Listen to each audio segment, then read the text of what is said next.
ஒரு அழகான குளத்தில் நிறைய மீன்கள் வாழ்ந்து வந்தன.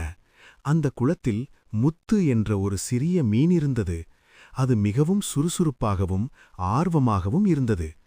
தினமும் அது புதிய விஷயங்களை அறிய ஆசைப்படும். ஒரு நாள் முத்து குளத்தின் எல்லையைத் தாண்டி வெளியுலகத்தை பார்க்க நினைத்தது. அதன் நண்பர்களெல்லாம் அது ஆபத்தானது, வெளியே போகாதே என்று எச்சரித்தனர். ஆனால் முத்து கேட்கவில்லை. அது மெதுவாக குளத்தின் ஓரத்திற்குச் சென்று ஒரு சிறிய ஓடையில் நுழைந்தது. அங்கே தண்ணீர் வேகமாக ஓடிக்கொண்டிருந்தது.